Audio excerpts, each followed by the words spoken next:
So we are back on the Undisputed GOAT podcast, man. And look, hey, March Madness. March Madness. That's all I got to say, man. We got a lot in store for you today. A lot of big sports news that has came through in the past week or so, man. But first, man, look, let's just get right into it, man.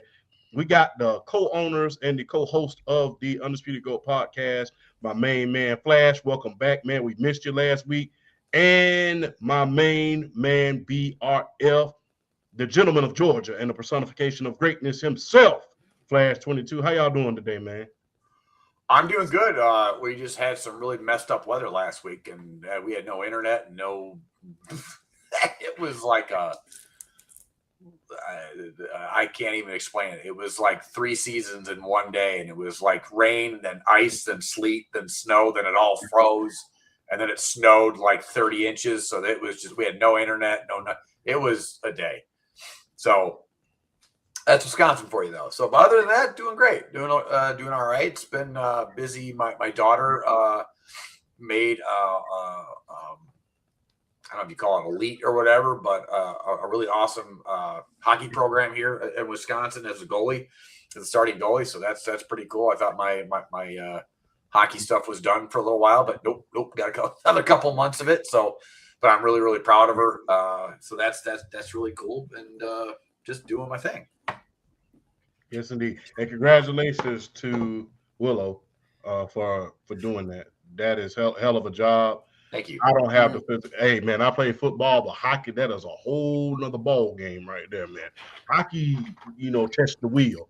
I'm not so sure if they can do the glass check or stuff like that anymore. But when I used to see that glass check, I used to always cringe because I'm like, how is he? Dude, she took. So their last tournament of the year was last weekend.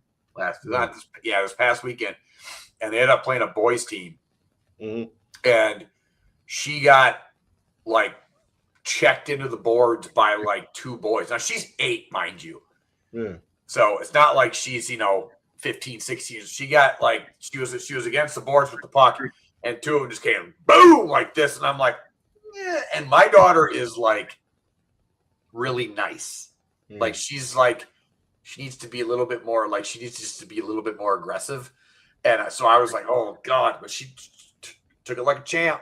Kept going, didn't even go down. So I was like, I'm very proud of her. So congratulations, man.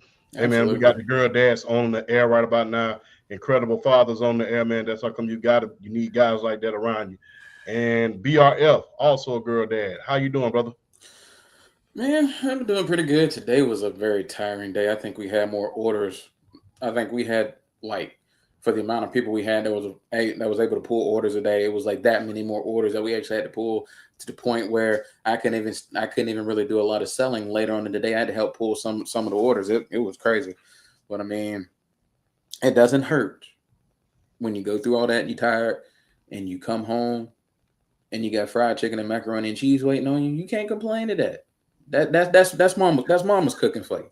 That's when you know you got mom in the house. So grateful and appreciative for the good food waiting on me at the house. But but life is good. My daughter's doing well. She got I know she got an award like a few weeks ago. They had an award ceremony up there at her elementary school up in Dunbar, West Virginia, and it was an attendance award. Like it's not perfect attendance, but she's been doing very well on her attendance. She's been stepping up her grades. Like I talked to her the other day, math is like her least favorite subject. She's got a B in math now. So shout out. Her name's Maya, by the way. Shout out to Maya. My 10 going on 11-year-old next month. So but yeah, she's doing very well. But life is good though. I honestly cannot complain. I'm in a good place. Life is good. I cannot complain. Cannot complain at all. Good stuff. Yes, indeed. Man, I'm glad to have both y'all back, man. Like I said, Flash missed you last week, man. But look, let's just get right into it. We had a little controversy right before we went on the air, man. So, as you all know, we are wrestling fans. We're not just WNBA football, baseball. We're also wrestling fans, and we're on the road to WrestleMania. So, that was a little controversy right before we went on the air. I just want to get it out the way before we came on. And Flash, what are your thoughts? He said that he doesn't understand the hype about Over. So why don't you get the hype about Oba? Have you watched NXT in depth, or have yet to do that, or what? I didn't watch a ton of NXT, just a little bit here and there, but I to be fair, I never understood the hype. Probably because I didn't watch a lot of it. It's on PSP. But even when he got in the ring at the Royal Rumble and just like the few appearances he's made on the main roster, I've seen big guys come and go. So like a new big guy, you got your, another big guy in professional wrestling doesn't move the needle for me. We get those guys are a dime a dozen. You guys got like I was never a big fan of Batista. I thought he was awful in the ring. I thought he was. I hated Batista. When he was a wrestler, I couldn't stand him. I thought he was like stiff, and I don't mean stiff like with his punches. I was like, did that dude ever stretch a day in his life? The way he would run was in the ring was very unbelievable. I hated Batista. Every match, the only match I thought was ever any good was his match with Taker at WrestleMania. He had one decent match with Triple H too, I think, at Mania too. But I loved his entrance, music. His look was fantastic. He just looks like a big action figure though. So anytime a big guy kind of comes in, I just kind of go, all right, let me see it. But I understood the hype more when we finally had this Monday Night Raw segment with Lesnar and Oba. I got it. Not to mention, I also want to say Lesnar sold the shit out of that whole segment, by the way. Like Brock, anybody that hates on Brock Lesnar should not hate on, but the amount of that dude like puts guys over, and when he puts a guy over, he puts a guy over, and he put Obafemi over like you wouldn't believe. But right before on air though, me and BRF had a little disagreement. BRF wants Oba to go over. Yes, I do. I don't yet. Not right away, because here's my reasons why. One, if Oba goes over right away, it's done. It's over. Like it's a done thing. You want 3 matches out of this to get your money's worth. If you want, I just think Oba to go against Lesnar and then move on to what? What is he going to do? You can get 3 matches either way. I know, but I also you have to look at it from not just an Oba perspective, but from a Lesnar and then the Vision perspective. So I don't need Oba to go over right away, but I also don't need him to lose clean. This should be a knockdown, drag-out fight to the end, and then like something random happens where Lesnar wins, but it's not completely clean. So it leaves open the question mark where you need a rematch, whether it's like it's interference by Seth Rollins, or it's or whatever. In that aspect, there's too many other factors into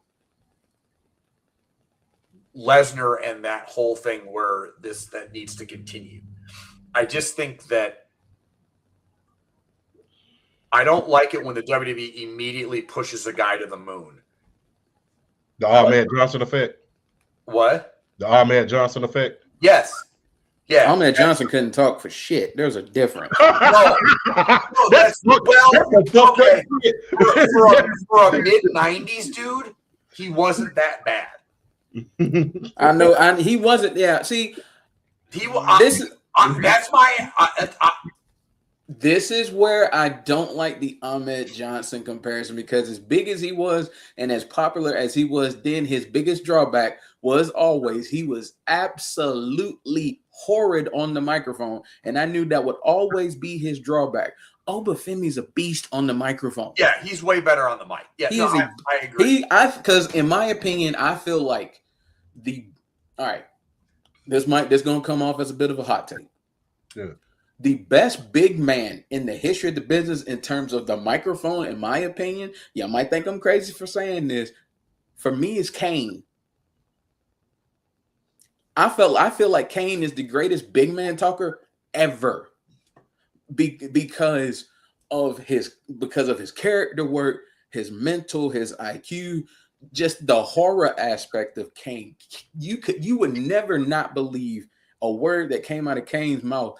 But he articulated as a big man so well, it was just like, Like you felt every promo Kane cut. That's why I feel like he's the greatest big talker ever. Are there others that were good? Yes. I just don't think Big Show got better when he got the WWE. He wasn't that good at WCW. It was WWE where Big Show took his game up on the mic. For me, it's Kane. Kane was never a bad promo. Oh, see, I think Nash is the biggest, the best. I think it's Kane. I see Nash is up. Nash is up there for me too. Nash was with Nash. It was like Nash was think CM Punk, but 7 foot tall in terms of willing to say anything. That's how I look at Kevin Nash. I just think personally Kane was better than Nash because Kane didn't always need to shoot promo to make it work. Kane was just that good. I think Oba's the best I've seen on the mic as a big since Kane. I think he's already that good on the mic. And it's crazy because it's the accent, but then it's also like the way he's still able to understand him even with the accent. And then like one of my favorite lines, and he admitted this on the podcast with Steph. He took one of Bray Wyatt's lines in one of his better promos. I think it was like when he first won the North American Championship. And it's where he's like, send anybody you want at me, but don't send anyone that you want back. And I'm like, oh, that's like one of the best lines I've ever heard in a promo. But for me with Oba, he's not just, I know we've seen a lot of bigs just come and go, but for me, he's different. And it's from the standpoint of his matches at NXT. It's like, it wasn't necessarily like with a lot of times with the big guys, it's like sometimes the smaller guys might have to carry him to a certain extent because they're like lumbering. They're not always that athletic. And, Oba's not like that. Oba's had matches from like that banger triple threat he had with Josh Briggs and Dijak to the one he had at Stand and Deliver with Trick and Javon.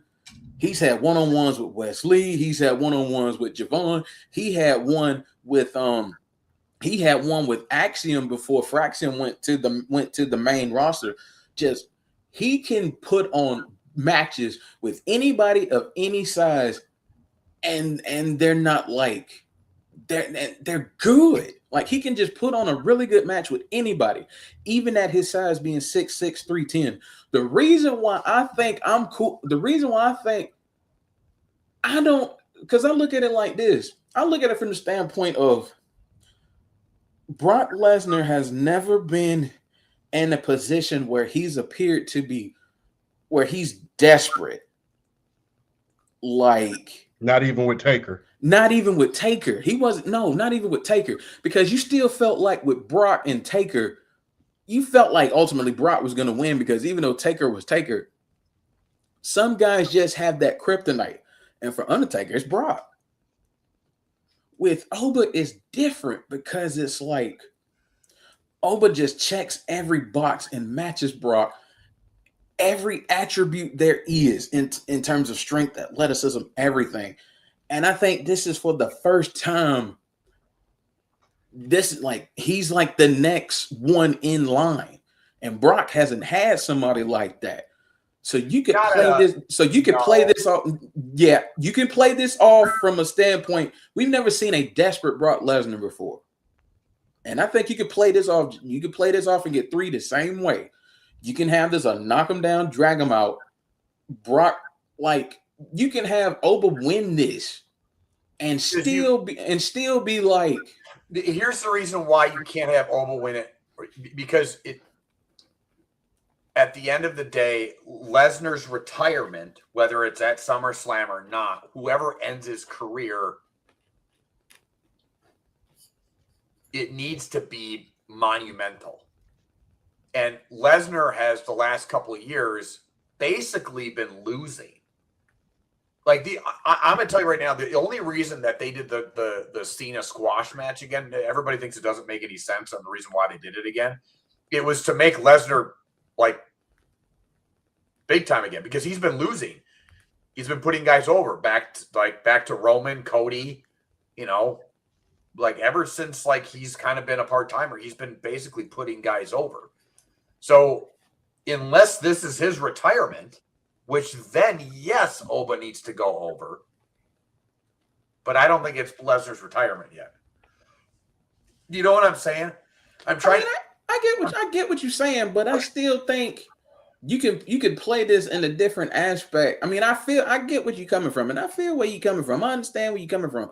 I still feel like I get the wanting to. I get the wanting of Obafemi to go over right away. I think long-term booking, though, I don't think it's the best idea right off the gate. It's the pushing the guy. It's like, I think it should be like the way I would have originally, like, do you remember when Bray Wyatt and Cena went at it? Yeah. Basically, Cena kept going over on Bray Wyatt when it shouldn't have happened. The way that I would have booked that to not make Cena look weak and not make Bray look weak is that I would have basically made the match between Cena and Bray Wyatt. You didn't make Bray Wyatt at the time, or they didn't make him look like a monster. You make Cena fight for his life, essentially. And that's what you need to have. You're talking about like Lesnar being desperate. Like, this needs to be like a desperation match for Lesnar, and he barely gets the win. That's the only. Now that's the only. That's the only. That's the only result I like. That's what I'm saying. This is where I'm not saying it needs to be like a Lesnar squash. No, I'm not saying that either. But like I'm just Lesnar like barely gets the win. It, like, even if it's by like accident, like something that like it you know. I would love to see if Brock Lesnar's going to win. 3 stages of hell. Back in 2001, I would love to see Brock Lesnar win with a roll up. What? Brock Lesnar winning with a roll up.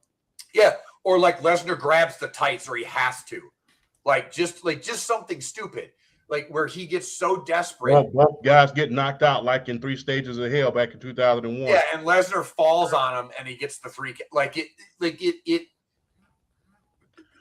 Here's an idea. Here's just an idea. You're trying to sell Oba as this big monster, right? Yes. Right. So if he is to lose, right, why not go the Undertaker and Kane route in the first, like they did in the first match? Like, remember, Kane, literally, Undertaker won that match at WrestleMania 14, but Kane beat the hell out of the Undertaker that entire match. Yeah. And it took like 3 tombs before Kane. Nobody kicked out of the tombstone. Nobody kicked out of the tombstone. And for Kane, it took the clothesline, the choke slam, and 3 tombstones in order for keep him down. And he barely, and remember at the end of it, he barely kicked out. He almost kicked out. Or like when or like the Hell in the Cell with Foley and Taker. Yeah. And Taker and like even Foley at the end of it tries to, like, he just does the leg flop and try to kick out, and he just doesn't have it. Like I like where Lesnar just squeaks this out, where it, like, you know, but I don't want it. I don't even want it clean, because you need a reason to get the second match. Because you don't want Lesnar to go over clean, because then that kind of buries Obafemi. You don't want to do that. You need it to be where it's like how I would book it. I'd be a knockdown, drag out fight.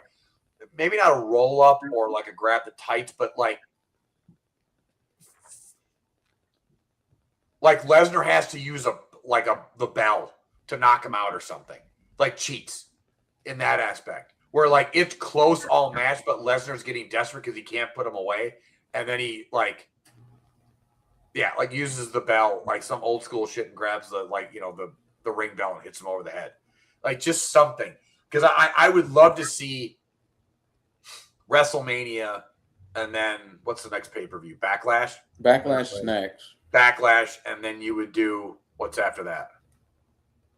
I think the Clash. I think Clash in Italy is next. Clash in Italy, dude. Yeah. Can you imagine Oba finally ending it in Italy? That crowd, Or SummerSlam. Nah, not quite. Because you got to. We'd have to. Well, you can. The What? perfect ending has to be, if we're gonna have a knockdown drag out match, I would extend this whole feud for a year. You No. don't. A year's too long. Or at least until SummerSlam or Survivor Series. SummerSlam is as far as it should go. SummerSlam or either Survivor Series. No, Survivor Series is too long. SummerSlam is as far as you should go. It should be if you're gonna go full on feud, it should be WrestleMania, Clash, SummerSlam. It should not go past SummerSlam. Like they should be like Oba and Brock should be the only opponents they have with it. Like they should be their only opponents between WrestleMania and SummerSlam. They should wrestle. Well, I mean, I know. Well, Oba's full time, so he'll be wrestling throughout the week. But as far as big matches go, it should just be him and Brock, like straight up. Or if you want to kind of save it as like a special attraction type thing. But my thing is, Oba's gonna be full time wrestling every week, so he's still kind of because I mean he still does like main event stuff. So it's like he's still like getting reps and everything with the main roster and everything, still kind of honing his craft a little bit. So yeah, I don't think in terms of PLE matches, Oba should have nobody else between now and SummerSlam besides Brock. Like, see, because here's my thing though. I still think you can get 3 out of it because like you can do the knock 'em, drag 'em out thing. And then Oba just being the young, hungrier lion proves to be too much. And then you think Oba's like getting ready to move on and really to go on to bigger and better things. Then Brock Lesnar comes back and gives him his welcome to Earth moment.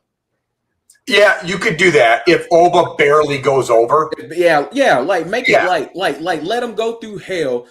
Yes. And then Oba being a young guy, the youth being too much, and then go like 2-3 weeks, no Brock. Then Brock comes back, bam, welcome to Earth. I gotta humble you.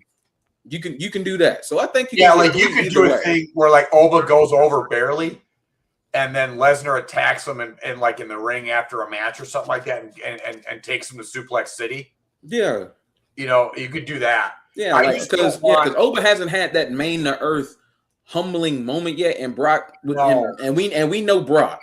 Brock is the king of TV beatdowns. And you have to give Lesnar something. You can't just have this where Oba Femi just runs over it. Like you don't want to, because then it makes Lesnar's, to me, then it would make the Lesnar mystique. You would destroy it. It's why, like the way that they handled Lesnar going over on Taker and breaking the streak was perfect. People can argue all they want about it shouldn't have been Lesnar. To me, it was the only choice. I made a whole series on this. And look at who everybody he's made since then. This is why I'm talking about long-term booking. Like, if you have them go knock down, drag out, fight, then imagine Oba Femi 10 years from now when he has to put somebody over. Yeah. I like that, man. I love the whole road to WrestleMania moments, man. That is amazing. That's amazing, man. And like I said, and one more quick point before we move on. The build that we're starting to get with some of these WrestleMania matches now is why I always say to the fans out there, shut up, let it happen. I think because just a month ago we were like, everybody's like, oh my gosh, there's no build, nothing's going on. And now you have Oba Brock, you have Roman Punk, you have Cody Randy, you have Liv Stephanie, you have Rhea Jade, you have all this stuff going on at the same time. It's like, y'all, chill out. Because I remember Cody saying this could be one of the best bell-to-bell WrestleManias we've seen in a long time. And now you look at it, it's like, okay, might not be as a ridiculous statement as you thought when he first said it. No, I again, this is why I think wrestling fans have become some of the most fickle, annoying fan bases. They're never happy. Never. It's just like let not everything that Triple H does is going to be perfect, but at the same time, like he's also done a lot of great stuff, and on top of it, he has to deal with TKO on top of it, which I don't think anybody really likes right now. Exactly. But I think there's a lot of shit going on with the top at TKO because the standards and practices, sort of like what was going on with WCW. You know, back when they were on their last leg. And I thank God they ain't got too involved in it. No, But, yeah. I do have one more wrestling question. Who do you think Orton's talking to? Himself. That's what he was talking. This is what he been doing. Honestly, I've heard this theory. Oh, I like that. I love the theory that he's talking to himself. Ooh, tell me. I love it. He's talking to himself. I love the theory that he's talking to himself, because it's like the difference between this Orton, because everybody's comparing him to 09. 09 Orton was just a straight up psychopath who just did not control his emotions and he just let everything go. And this one is like more calculated, and it's like the voices are kind of like slowly kind of like they'll get him and then they'll let go, and then he pushes back, lets go, and then they get him again. Like, I like the theory that he's not talking to anybody on the phone. So like the Green Goblin. No, go ahead, Flash. Kind of like the Green Goblin in Tobey Maguire's Spider-Man, where he's talking to the mask. Tobey Maguire's Spider-Man, yeah. And look, remember when Al Snow used to do that as well before he finally came out and had head? He used to talk to himself. Yeah. And the thing is, he was talking to his good self. He was talking to his evil self. It was like, that's what I believe it is. It's like you're struggling at this moment. You are so used to being the good guy at this moment. Now you have to pull something that you. I make this comparison. Y'all remember the 2003 Buried Alive match, right? Vince McMahon versus Undertaker and Vince, yeah. And remember what Undertaker said at the beginning of a promo, right? And he had the shovel and he's in the graveyard. It's been a long time since I've been here. Part of me didn't want to come back here. It's a part of you that doesn't want to go back to this ruthless and calculated and just uncaring guy that you was back in those days. But I have to win, but I snap back to good. I think he's talking to himself. Well, and I like that. And another thing about it is when you go back to that promo that Randy Orton cut before the contract signing and before he went off, he said it and it's like, this was not supposed to be you. Why are you in my way? This is not supposed to be you. This is supposed to be Drew. It's like, it's almost like, it's like he was going to do this no matter what. And the fact that it was Cody, Randy Orton is one thing I have always loved about Randy Orton in his entire career, regardless of angles or matches. One thing I've always loved about him is the faces and the emotions that he's able to pull out of you. And it's just he has these faces where you look at him and it's just this man is a legit psychopath.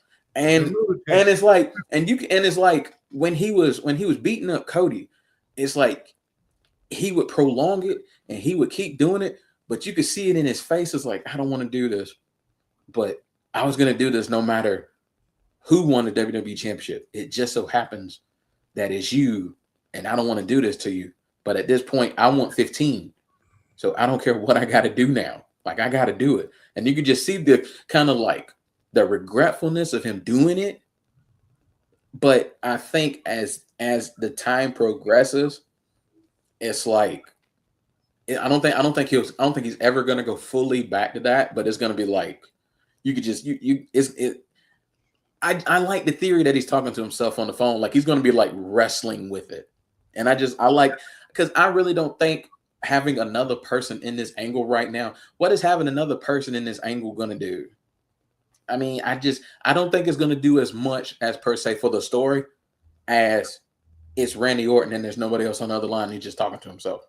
I think it would just add a new layer to a story that we really haven't touched on. And I think it would just be something different. And I like the theory. I like the theory he's talking to himself because more people are starting to talk about it. I'm like, you know what? It's spicy and I like it. Okay, if he's not talking to himself, I like that theory the best. I do too. I like that theory the best. But if it is somebody, who is it? If it's somebody,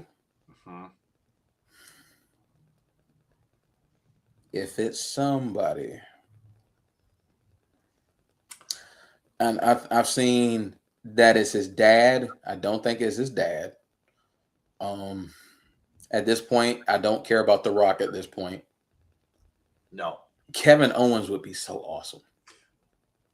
Kevin Owens would be awesome because just you know because now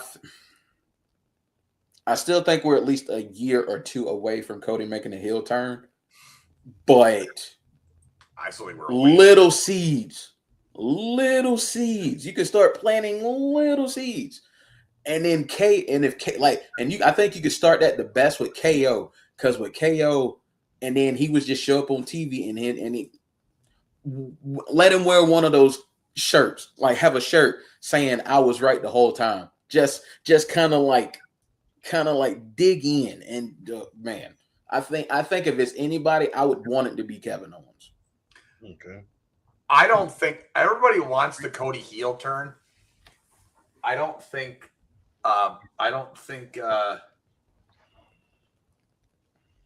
yeah, we do.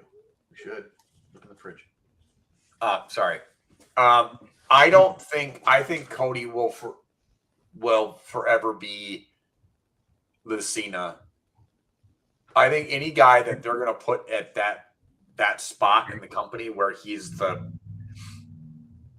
guy who is basically the merch seller, and I think he'll I don't think he's not a year or two away. It's going to be a while, because he will be the Cena thing. They'll never do it because he does too much merch, and he's great with the kids, and he's probably the best ambassador they have for the whole thing, especially for the younger generation. But you could always tease it and have him be tweenerish when he needs to, where you don't go full on heel. I don't think they ever would do that. They always are going to need their Hulk Hogan. They're always going to need the Hulk Hogan of the industry, and I think Cody Rhodes right now is that. And look, I think Jake the Snake. Sorry about that, BRF. I'll let you finish, and then I'll go ahead. I think Jake the Snake said it best. He said, "Yes, I got cheated out of a lot of money because the fans were stating. I thought that when I DDT'd them, I thought they were going to say Hulkamania. We thought they were going to do that." Instead, they said DDT, DDT, DDT. And then he said, let's try it again tomorrow night. And they did it again. He said, look, once there's a golden goose in the industry, do not destroy the golden goose. He said, now, I could have went over on Hogan, but think about how much momentum that would have taken away from the industry at that point. So I think that's what they're thinking about. I think they're thinking about that aspect of it. Because imagine if Jake the Snake would have beaten Hulk Hogan at that point and he would have went over on him. Imagine how that would have impacted the industry. I don't think that every generation needs their Hulk Hogan. For the golden age, it was Hogan. For the new generation, it was Bret Hart. For, even when Stone Cold, even when he turned heel, he was never truly a heel. It was. He was in hindsight. It sucked because the fans just didn't want to boo him. Yeah, so it was just like, have you ever noticed something though, real quick? I'm gonna just be real. On their way to the top, with the exception of Hogan, the biggest baby faces in the industries were often heels leading up to their miraculous ascent. Michaels was, even Bret Hart was, if you really think about it. Bret Hart, the Hart Foundation, the original Hart Foundation. He was a heel. So, you look at Edge. And when Edge finally became he was like the main heel for a good handful of years. They tried to force him down everybody. Look at Roman Reigns. You have to go through that progression. Yeah, it's just a thing. But this was the best tag team heels I've ever seen in the WWE. I will say. Here's my thing. You have to, at some point. Cody got bloodied before WrestleMania 40. He got bloodied before WrestleMania 41. He's gotten bloodied before WrestleMania 42. And it's people that he's looked up to, idolized, respected, basically all turn on him and just beat the daylights out of him. At some point, and then he's had he's had other friends turn on him. At some point, you have to touch on that, and you have to play off of this at some point. you an angle like that where he's seen so many of his friends turn on him, you have to do something with it at some point, even if it's not a heel turn. I would like a different layer to Cody, like a paranoid layer to Cody, like not being able to trust the soul. Yeah. I think at some Stone Cold point was at one point. Yeah, like at some point you have to like you can't all of these last 3+ years of people turning on him and all that stuff. You got to do something with it at some point. But you talking about Cody? Yeah. No, because they did it with Cena for years, and now everybody loves Cena. So it's like you don't. This is why like the wrestling fans are fickle. Is that they all complained when Roman was at the top. Oh, he's a part-timer. He never defends it. And as soon as Roman was gone for a month, it was like, we missed Roman. And then, they hated Cody. And then The Rock won the Rock, they hated it when Cody won the Rumble the second time. They hated it. And then The Rock took the spot. And then they hated that. And then Cody went over at WrestleMania, which was one of the best 10 minutes of WrestleMania wrestling history. And then they hated it. And then they hated it. Cody was wrestling fans are fickle right about now. Yeah. And it was, to me, as a fan, it was better when it was the Carnival. It was better when it was kayfabe. I just need for Cody to go heel, it needs to be earned. Like, not only that, you need another guy that's comparable to him as far as being able to relate to the kids, being able to relate to the fans, being able, the antidote for Hulk Hogan was the Ultimate Warrior. The antidote for Bret Hart was Shawn Michaels. The antidote for Stone Cold was The Rock. That was the thing. You have to have, unfortunately, John Cena, he didn't have an antidote to him for many years. That's how come it was hard to get somebody. That's how come he remained heel. That's why he remained a babyface for so long, because he didn't have the antidote. He didn't have. He had Randy Orton. No, I'm talking about but Randy Orton was a heel. Oh, I'm talking about a babyface that's just as big. For Stone Cold, he had The Rock. For Hogan, he had the Ultimate Warrior. Yeah. For and then even when Andre the Giant, when he was a babyface, he had Hulk Hogan. John Cena had somebody. He left. Who? CM Punk. Oh. He left. Oh yeah. He had somebody. He left before. He left because he didn't want to be there no more. He had somebody. Punk left. That's fair. But he didn't have that. Well, I'll say this. He didn't have that steady antidote that he needed in order to finally turn heel. So that's the thing. So Cody's got somebody, but I don't know if they really want to see that. Who? Cody's got Roman. Is Roman a true babyface though? Doesn't matter. He's going to get cheered. It don't matter. He's going to get cheered. Yeah. He's going to get cheered. It don't matter if he's a true babyface. He can be the anti-hero and still get cheered. It don't matter. But we don't need Cody Roman now. No, we don't need it now, but we're gonna get through at some point. We don't need it.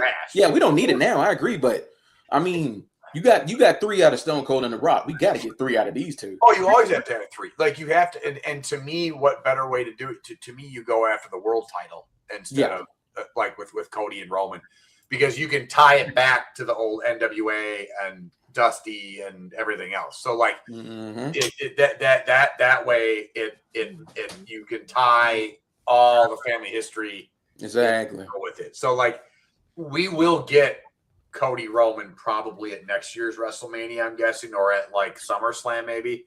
But I don't think you do Cody Roman at any other event but WrestleMania. Yeah, that's true. I think they've earned the right to be a WrestleMania only type of spectacle kind of match. They've earned that right. That's the only where if you want to do the Cody almost heel turn, not fully, but you dial it up a little bit more than just play the tweener with him, you can do it with Roman. That's the only way you can do it without turning him full heel. Is you do it with the Roman thing. Because to me, if you really want to go Cody full heel, it would have to be against like the ultimate babyface. Like it has to be something like I'm trying. Like it would have to be against somebody like Beloved. You know, like he'd have to beat the shit out of R-Truth or something like that. You know what I'm saying? Yeah. See, that's the thing. See the thing, I like that. Well, I mean, it's got to be somebody that's like, it's got to be somebody like that just needs that last little touch, and they're like right there. So that's why I say we're still like, we would still be like at least a year or so off because now they're bringing up all these NXT guys who are developing this popularity so quick. Now it's just which one of the four ultimately are going to do it, because there's Oba, there's Trick, there's Javon, and there's Braun. So which one's going to do it? Because I've said personally, I think if Braun Breaker comes back before Money in the Bank, it's his to lose, and they're ready to strap the rocket on him anyway. So I wish they would change his name. I hate his name. I don't mind Braun Breaker. It just sounds too and maybe it's just because I grew up in the, everybody uses their real name thing. It just sounds too cartoony. Like but everybody knows he's a Steiner, so I mean, it's like, but everybody knows he's a Steiner. It's kind of like the tech. When Von Erich, when Karen Von Erich came to the WWE, the Texas Tornado. That's Karen. Yeah, like it just doesn't. It's just kind of silly. He sounds like a Batman villain. Like he sounds like Bane's little brother. It just doesn't. It's like the reason why I always feel that like whenever it happens, and it will happen. Like when Nick Nemeth finally comes back to WWE, he needs to come back as Nick Nemeth, not as Dolph Ziggler. Not as Dolph Ziggler. The only reason he wasn't a bona fide star was because of that fucking name. I will say it. I will say it to this day. The only reason he wasn't like more than what he was because of that name. You can't sell that name.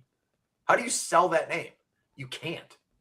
So it just, like I'm a big person on names, and I just can't get behind the Braun Breaker name. I don't like it. It's like I said, it sounds too comic booky. Just name, like, I don't know what his first name is. Like, just like his name is really Bronson. Bronson Steiner. His name is really Bronson. Well, I mean, the full name is Rex Steiner. The full last name is Rex Steiner, but his name is really Bronson. Oh, well, I guess. Well, then I mean, you have Bronson Reed, so that would be kind of weird. And yeah, you don't need two Bronsons like that, but. You don't need two full-on Bronsons like that. Braun's fine. I don't know. Well, you could just change his first name and just still be a Steiner. Yeah. Maybe. I don't know. I just don't like Braun Breaker. It's like I said, that's it. Like, do something. I mean, it's too late now. It just.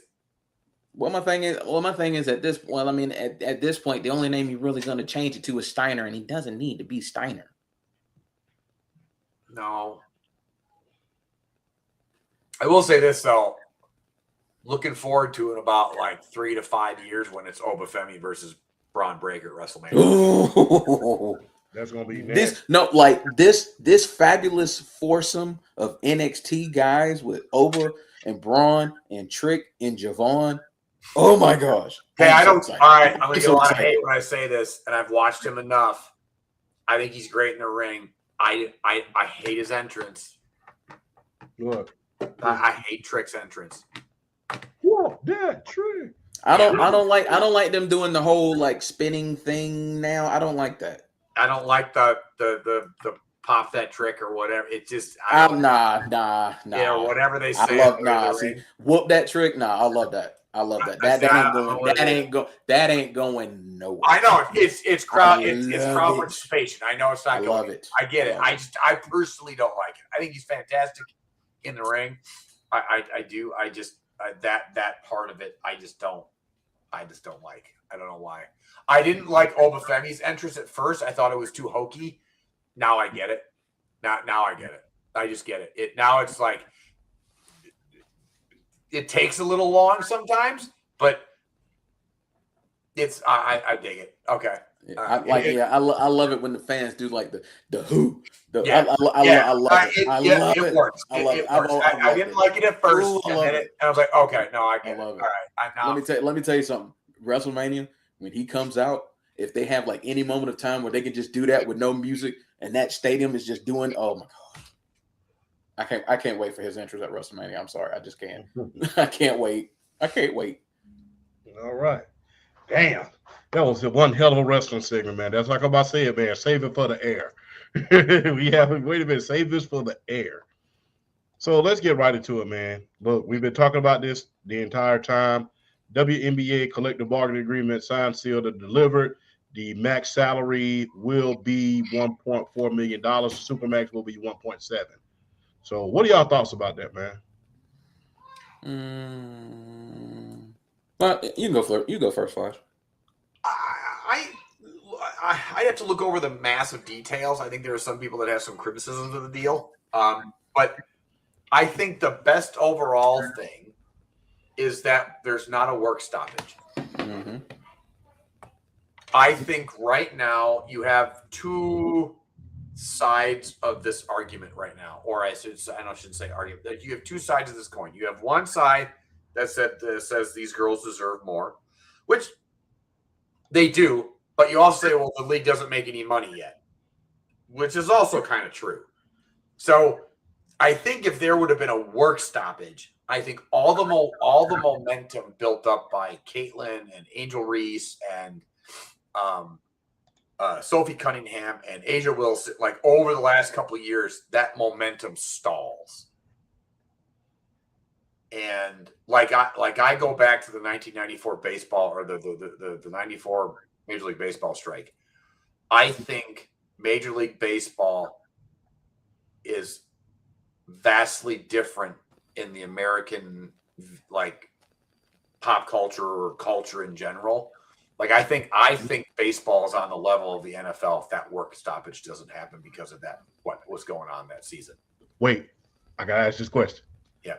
Do the Expos win the series? I think they win the National League. Yeah, I think they win the National League. Yeah. They win the National League. Yeah, because they would beat the piss out of us. I think let's see, because I think the Braves was.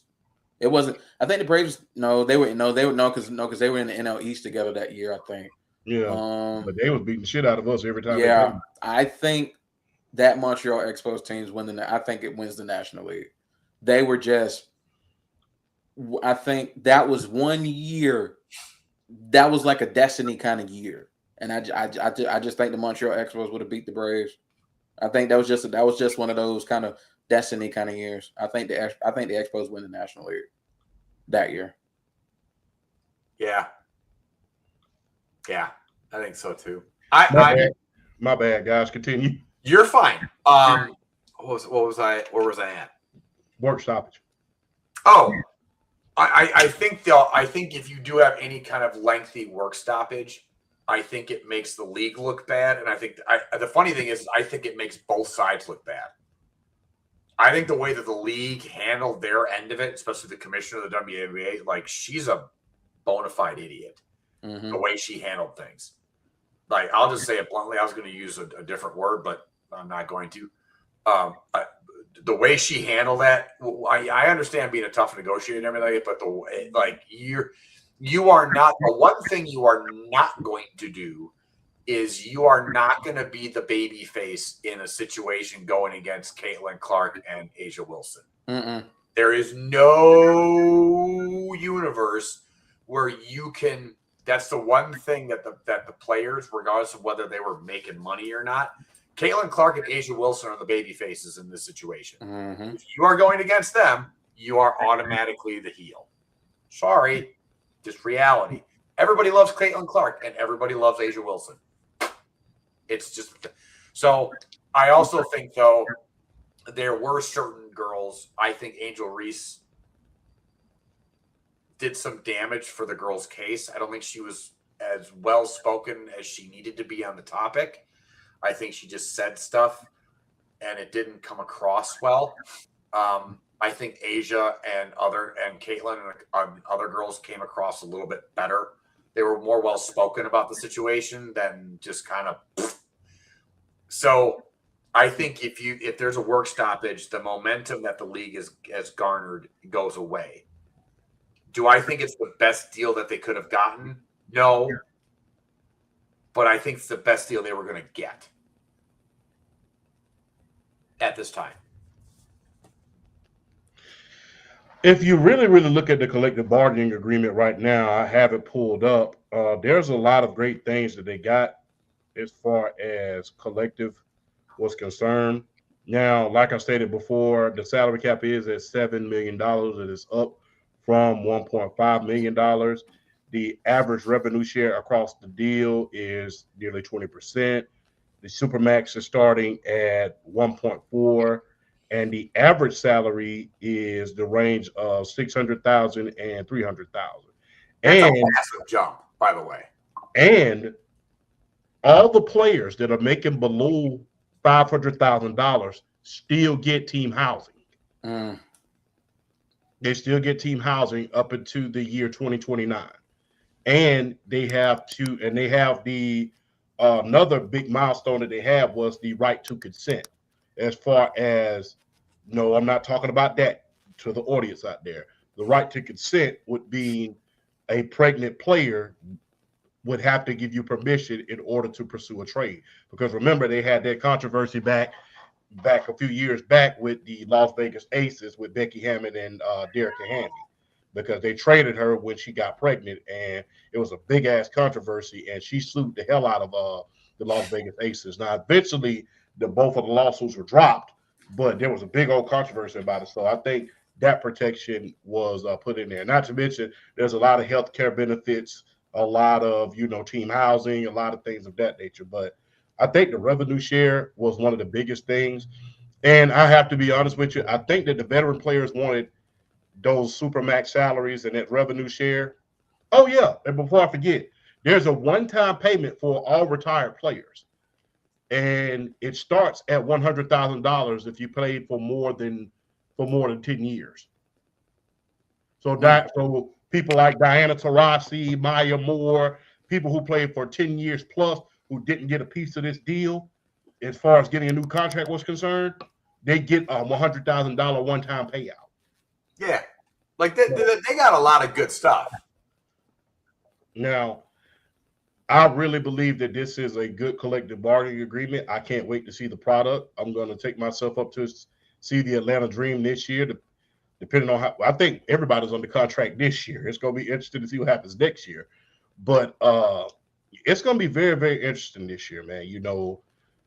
Asia Wilson has signed the best deal thus far in the league. She's up. She has the Supermax of $1.4 million a year. Like, what are y'all thoughts about that? Well, she absolutely deserves to be the first one to get the max. I think we talked about it on the show Friday. I think the aspect of the deal that I was most shocked about was the 20% revenue sharing. Like, I didn't think they were going to get that much right out the jump, and the fact that they were able to get 20%, I think was a good step for them, because I didn't think they were going to get that much.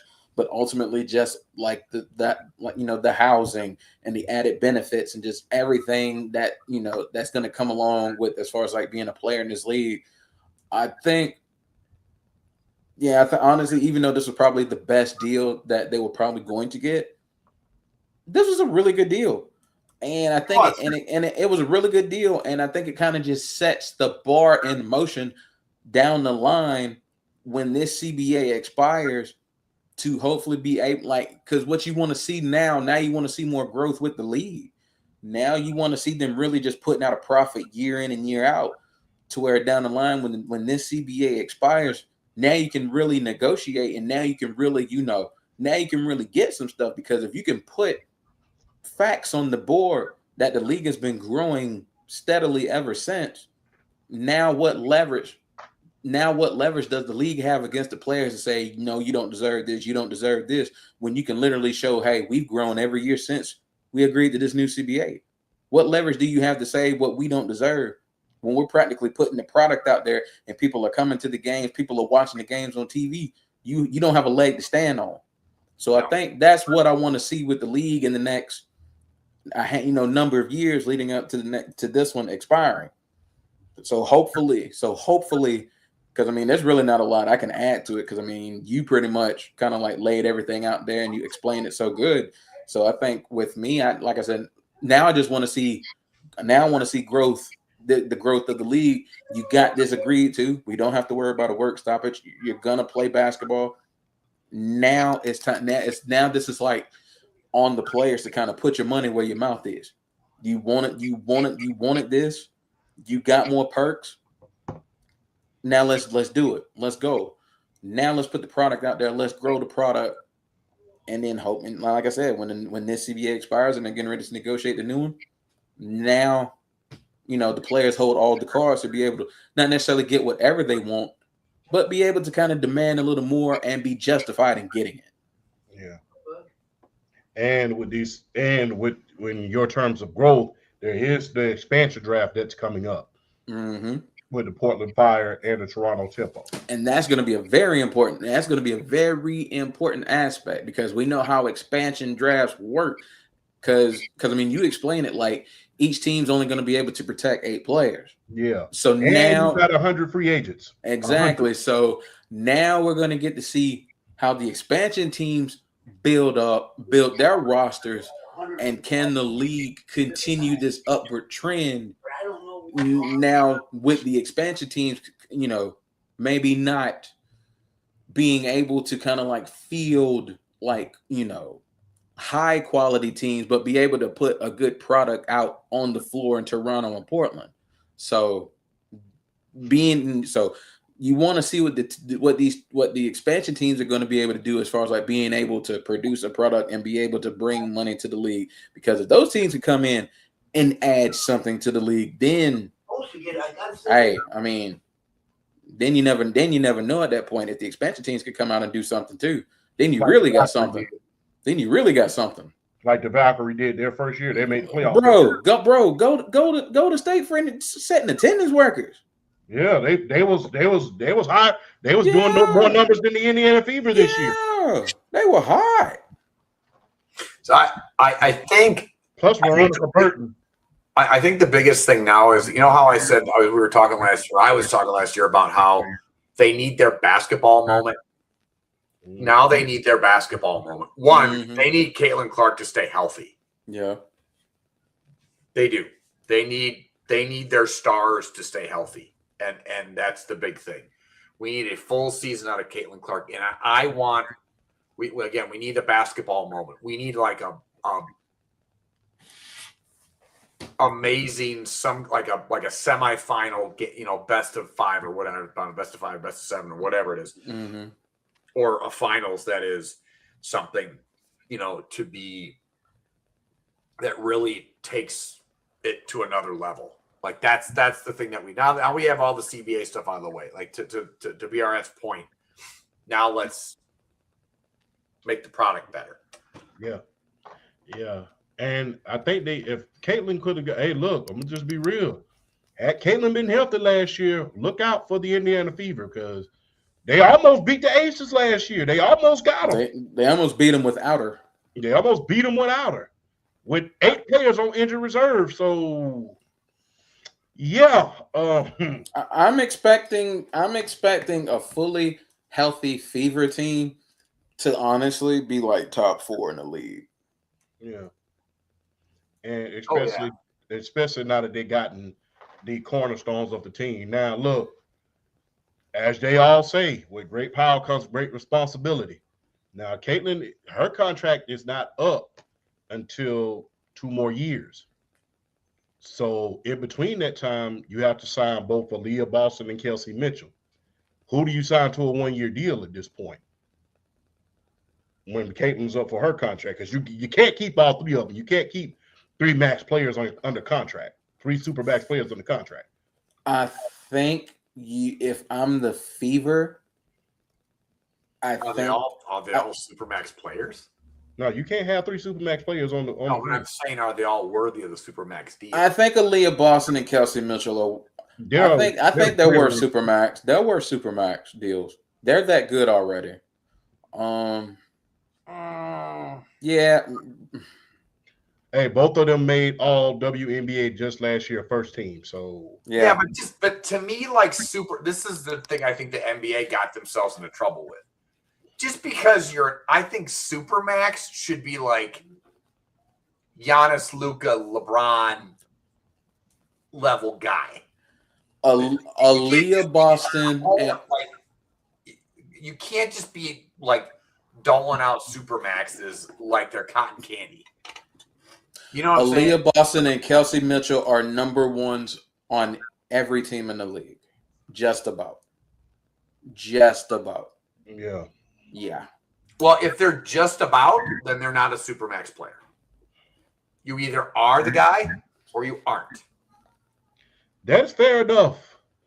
That is very, very fair. But in order to keep teams intact, this is where they're saying, because look, when you really look at this is what this salary cap brings, because now you can't bring back all, because let's just acknowledge it. The Aces for years were a damn super team. They were a super team.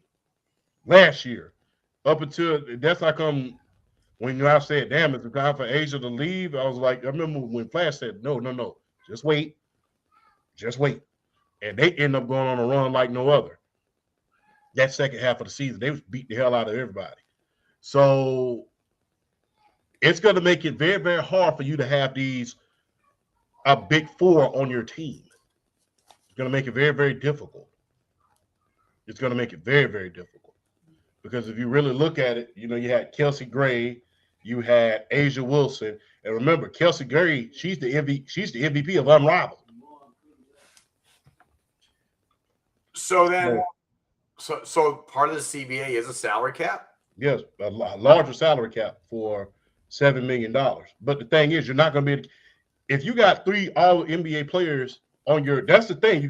It's going to put the ball in the court of management at a certain point, because guess what? You can't have, like I said, you're not going to have, much like the NBA, you're not going to be able to have 3 Supermax players under contract. And if you do, your rotational player is going to be hot garbage. Kelsey Mitchell's gone in that situation. So, yeah, if I'm looking at it from that standpoint, Kelsey Mitchell's gone. Yeah, I think it's Kelsey Mitchell is the odd one out. She's the one. I think you keep Aaliyah Boston just from a fit perspective, as far as how you want to run the team around Caitlin Clark, as far as having the right pieces around her. And I think Kelsey Mitchell is one of those players. I think she can stand out on her own. She would leave. Yeah. I can see her going to Washington, because they just lost one of their best scorers last year. So I can see her going to Washington. Got a question for you guys. With this historic deal, can we see a $20 million contract with the WNBA within the next 15 years? Good Lord. I'm not talking about a $20 million a year contract. I'm talking about I know what you're talking about. Yeah, no, an overall $20 million contract. Oh, yeah. Yeah. You just do 5 for 4. Okay. Yeah. You'll see that in the next 15. If you could, I could easily see that for like Caitlin Clark. Me and my sister were talking about that. Don't be surprised if she gets $2 million. If they kind of stretch it out, especially if they do a profit. Now wait, is the highest is the 1.7 Supermax for a 1 year, 1.7 million? Yeah, 1 year. Oh yeah. And then can you add incentives onto that, or is it just it's already incentives on there, because if you make all WNBA, you get $30,000. If you make Defensive Player of the Year, that's $30,000. Win a championship, that's $60,000. So it's a lot of incentive. I didn't realize that Rookie of the Year. You realize Paige Beckers and Caitlin Clark, they only got $5,000 for winning Rookie of the Year? That's it? Yes. I mean, look at their salaries. Their salaries are like $60,000. I make more than $60,000. Yeah. You know, so the fact that like rookie of the year was only $5K, that kind of makes sense. Damn. You could at I least guess so. you could have at least baked me a cake or something. Damn. I guess at least. I mean, that's like a 12th of the contract. At least give them like an eighth. At least give them like an eighth of the contract. Give them like 7,500 or something. Anywhere from like 75 to 10, something like that. Yeah, those it was very, very low. It was super low, bro. Very, very low. Like I said, for that you get $60,000.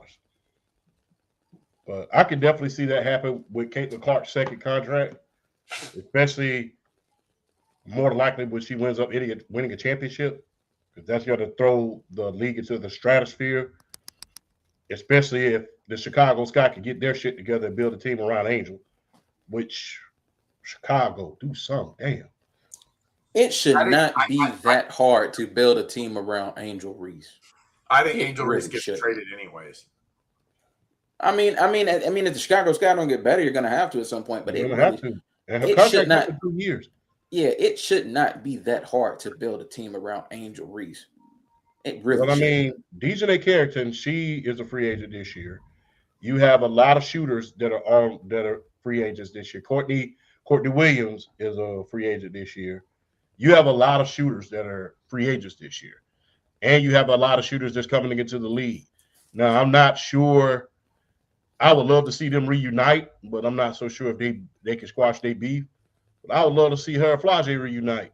Angel and Flage? Yeah, because their parents was beefing. You know, when your parents beefing, you beef. If you beef with mom, you beef with me. So that's how it goes. So, but from a fit perspective, Flage is the perfect teammate for Angel. I mean, it's like her style of play, like transition, being able to create, get on, create her own shot. Flage will be the perfect teammate for Angel Reese. Either her or Olivia Miles. Yeah, like be the outside to Angel's inside game. They would be perfect. So, yeah. Now, I got to ask y'all this real quick. We all agree that Asia Zaverge be the highest paid, the first player to get that Supermax, at least for right now. But got to ask you this. How's this going to affect some of the other women's basketball league? Is this like going to deplete the talent pool and unrivaled in a lot of the other overseas clubs now that these young women do not have to go overseas in order to, get their salaries? Now instead of making, $75,000, $250,000, which was a max contract, then I'm able to make millions a year and my endorsements, and I don't have to go overseas. Is that going to deplete unrivaled in some of the overseas women's basketball leagues? Do y'all think that's going to happen?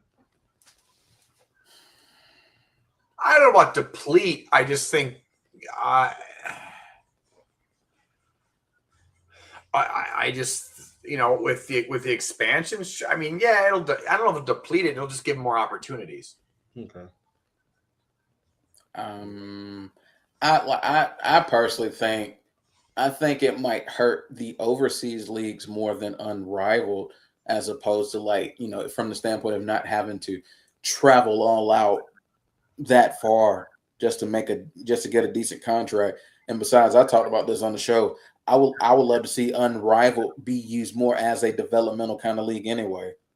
Yeah. There's advantages to having unrivaled as like a developmental league if it gets to that point. There are many advantages for it to be a developmental league. Honestly, it kind of should be anyway. It should be. Yeah, it definitely should be. And I think with the CBA, it kind of it makes it all in all more likely that it truly develops into more of like a G League for the WNBA. Yeah. It could be for the veterans who are who love to play the game and still want to play, and then you're gonna have your mainstay star rookies who make the teams from the jump and are making an impact. But what about those that aren't necessarily getting the time? Unrivaled would be perfect for them, or the ones that don't get drafted. So yeah, I think it's a perfect opportunity for it to be developmental, be like a G League. Okay. Flash. Yeah, I like I said, I think you were never going to have anything that was going to rival the WNBA, especially as long as it's supplemented by the NBA. Like there wasn't going to be another option, really. Right. You're just the momentum that they got in general, meaning the WNBA, even with Caitlin Clark hurt, there was never going to be an alternative unless there was a lockout. That was the only way and even then, if there was a lockout, as soon as the lockout ended, all the girls would have gone back to the WNBA anyway. Right. Yeah. I think the CBA makes everything fall in line as it should be. All right. So all of us watching March Madness thus far, what is y'all's biggest moment in March Madness thus far, guys? I gotta say that layup last night, that walk-off layup last night. St. John's? Yes, that was fucking amazing. Excuse me, my bad, Flash. I know your daughter's around. She's upstairs. You're good. Okay, cool. That was fucking amazing, dude. Because I thought they was gonna go, because usually somebody's gonna go for a 3 or mid-range. The way he was able to clear through that lane and just take it to the hole like that. I think it was like 3 seconds left. That was crazy. That was crazy. That was good. I don't think enough people are talking about this. The fact that they announced Nolan Richardson is going to finally get a statue in Arkansas. Yeah, about time. Yeah, about well deserved. Yeah, what he did for that program. Yeah.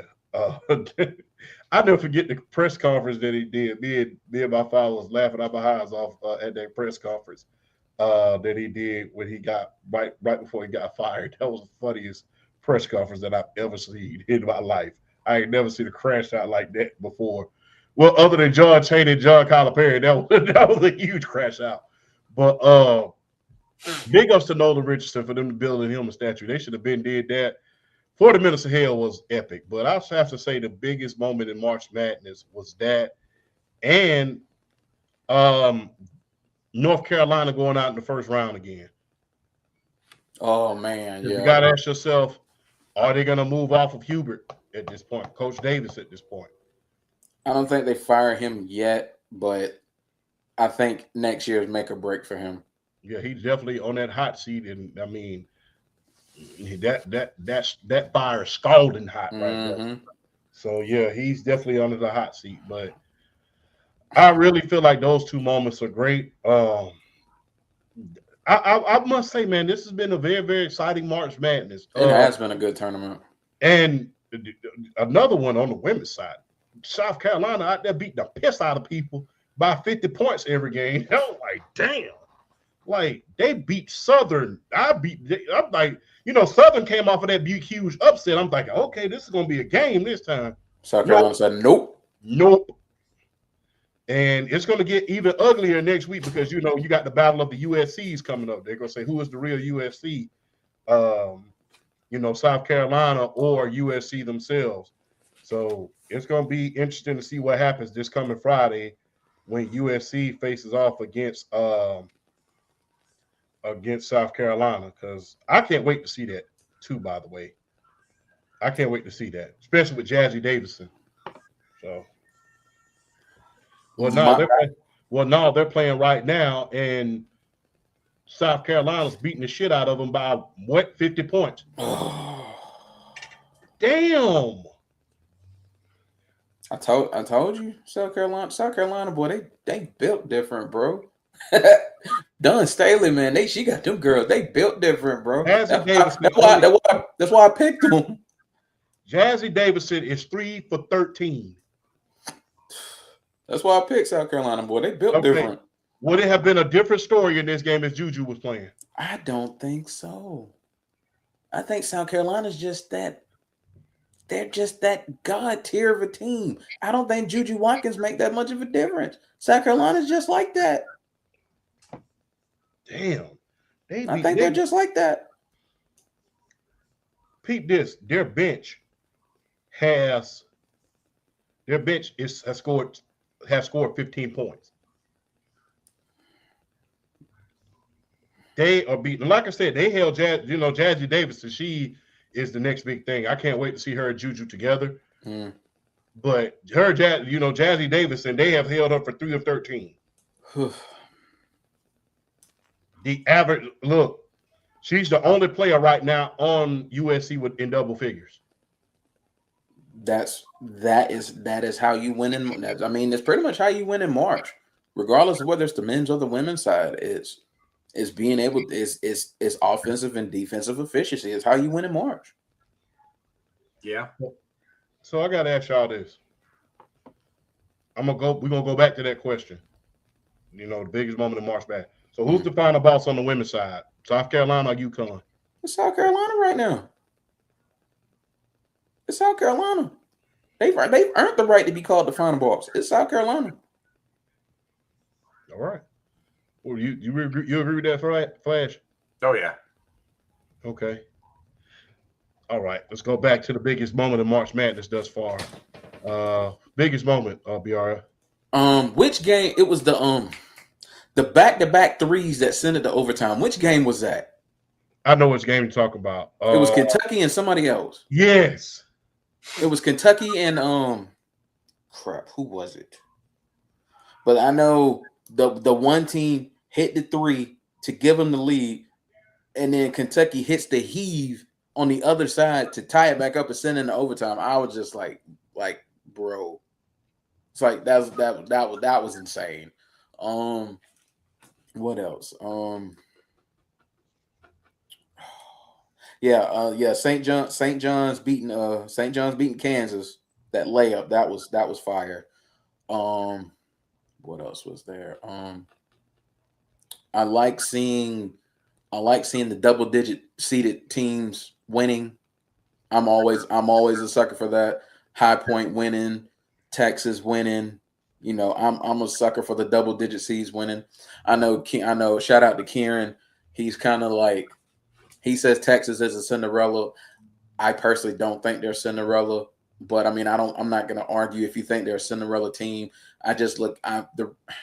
Texas won 2 Big 12 tournament championships before they even got to the SEC, and they've been relevant since 2008.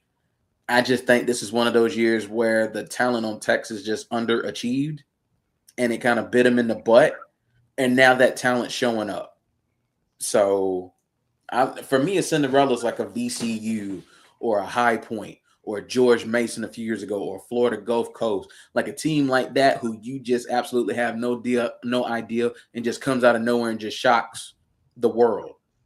Texas has a lot of talent on that squad. It's not surprising that they're playing well. They just underachieved this year. Yeah. But yeah, that for me it was that it was the Kentucky game with the 2 3s sending it in overtime, and just seeing all the double-digit seeds just going out and putting these favorites out. Like I said, the High Points of the world, the Texases of the world.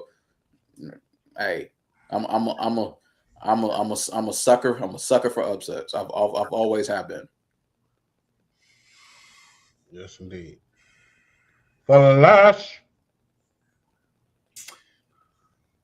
I've seen some people call this one of the greatest March Madnesses in a long time. I would say I don't know about all time, but I think it's been the most entertaining one in a while. I'm even though Wisconsin lost, I am a sucker for us upsets too. Like it makes March Madness what March Madness is.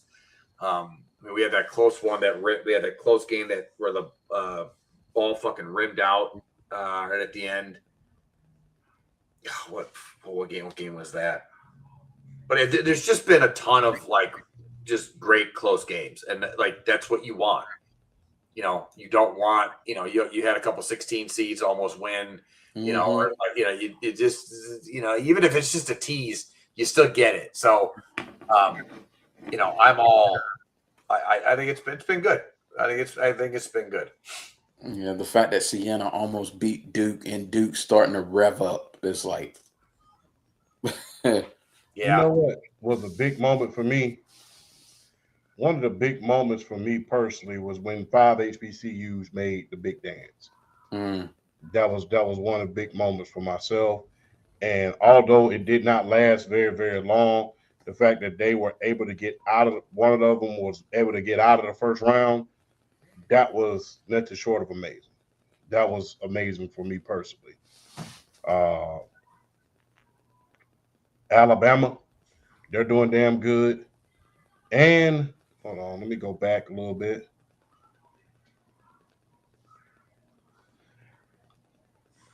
And Kennesaw State got into the big dance, although they were beat by Gonzaga. So a lot of HBCUs, a lot of the smaller schools got into the big dance. And Hofstra, remember Hofstra, they got in. So the only thing I remember Hofstra from was the great Wayne Corbett. That was the thing. So on the men's side, all roads does all roads lead to St. John's versus Arkansas, or is Duke the final boss? Duke's always the final boss. Always. Well, this the first time in a while they've been the final boss. I know, but they're always the final boss. It just is. It's Duke. Everybody fucking hates Duke. I hate Duke. They're like the Yankees. They're like the Yankees. No offense, champ. They're like the Lakers. They're always. I ain't gonna lie. I always every time a team go up against them, it's kind of like that damn prep school on the north side of town that you just can't stand. And you don't, no matter what school play them, you're gonna root against them. That's what I look at the whole prep school. It's just like they don't have that flash to them like the Lakers or the Yankees or something like that. It's Duke. It's like Harvard that knows how to play basketball. It's like yeah. But I mean, don't forget about UConn. I mean, they are going for 3 natties in 4 years. So yeah, the dynasty, Coach Hurley. Which I know, but it's Duke. I know, but you know, I get. I get the rep. I get that it's Duke, but I mean, you have to continue to win at that level, being Duke, and I mean, like this is like the first real like dominant squad they've had in a while. So.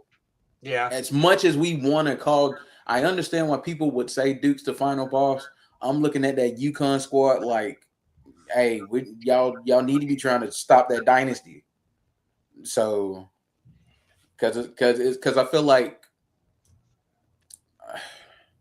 I guess from a reputation standpoint, I see it, but I look at results and I see you, like I said, I see UConn going for 3 out of 4. So. Yeah. Either one of those two would be an acceptable answer.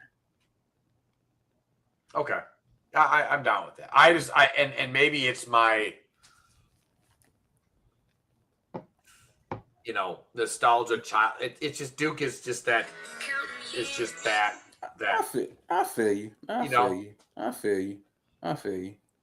Man, I completely understand it too, because I mean it is still Duke University, so I mean I completely understand. Yes. So, what kind of conversations is Coach Hurley in if he's able to become a dynasty?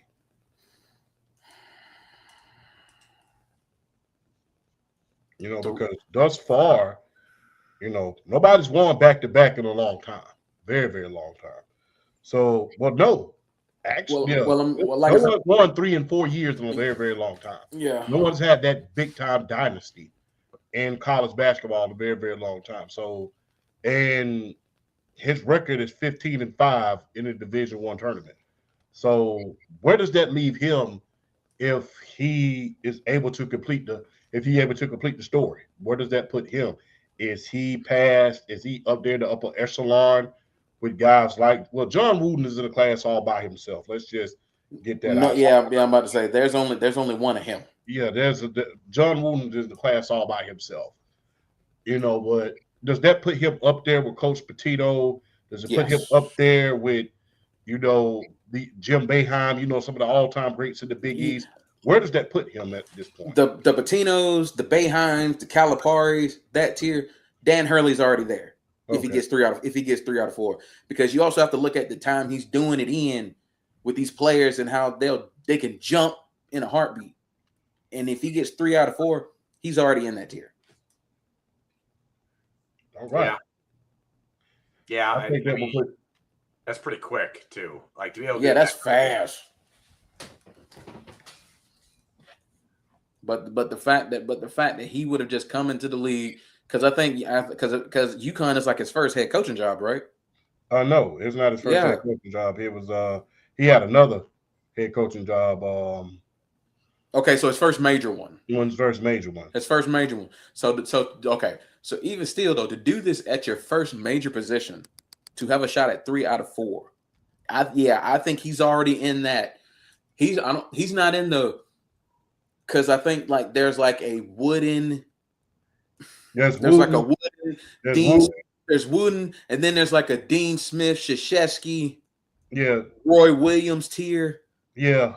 And then underneath that is like the Izzos, Patino, Calipari, Boeheim. Hurley is instantly in that tier. So I think it's important to note, outside of John Wooten, that's a whole nother class that would never be replicated again. Coach Krzyzewski has 5. Adolph Rump, he has 4. Roy Williams has 3. Bobby Knight has 3. And Jim Calhoun has 3. So, yeah.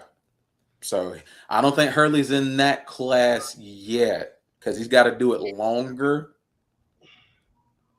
But I think he's like, I want to say he's ahead of like the Izzos and he's ahead of like the Boeheims and the Caliparis of the world already. He's already ahead of them if he gets this. Considering his meteoric rise, right? You know, because if you really, really look at it at this point in time, if you really look at it right now, because, you know, him being at UConn, he's been at UConn since 2020, right? Correct. So when you really, really look at it, he's won every year since he's won. Been in the tournament damn near every year since he's been there, right? So, he's been there since 2018. My bad. Been there since 2018. Before that, he was at Rhode Island. Considering he'll have the same amount of championships as Bobby Knight if he wins this year, would you put him in the Bobby Knight tier, just based off championships alone? Or is Bobby Knight's aura too legendary at this point? Because if you ask me, because there's two how do I put this? There's the coach of holy shit, my brain. Bobby Knight, and then there's the legend of Bobby Knight. Would that put him up in there, the legend, as far as being a legend is concerned? Okay. Because I as a coach, yes. As a legend, no. Okay. Because there's a difference to me. It's like LeBron's player versus his, aura, as the kiddies use these days. To surpass Bobby Knight's legend, he will be.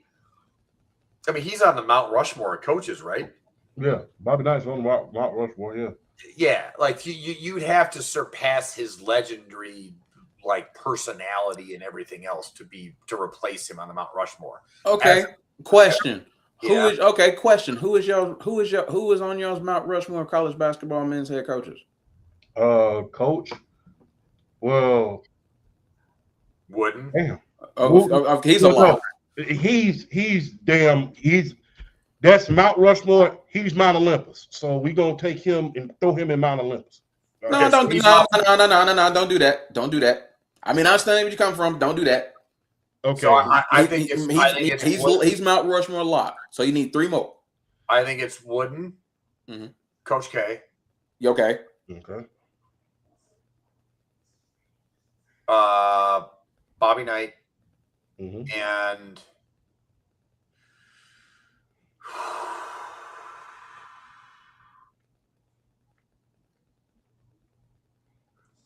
to me, it's got to be Dean Smith or We have if it's Dean Smith for you, we have the exact same 4. or I think a very underrated one, but I think he deserves to be up there. But fuck. Which university? I might be able to tell you the coach. Michigan State. Tom Izzo. Yeah, Izzo. Sorry, I couldn't. Like my brain just. I think you have. I think that's. Yeah, you can add a couple more in there. Roy Williams deserves to be in consideration. Jim Calhoun deserves to be in consideration. Jim Calhoun, but I think the major 4 is like Coach K, Wooden, Bobby Knight, and Dean Smith. Like they're tied. You can't. Those major 4, you can't tell the story of college basketball without talking about those 4. Right. Mm-hmm. You just can't. And you have Dean Smith, who's forever tied to Michael Jordan. So that, on top of everything else that Dean Smith did, that gives him a huge leg up. You have John Wooden, who is attached to Bill Walton and Kareem Abdul-Jabbar. And it's Wooden. Coach K, we just said that Duke is the final boss of everything. He's the one that built that. Yeah. And then Bobby Knight is Bobby Knight.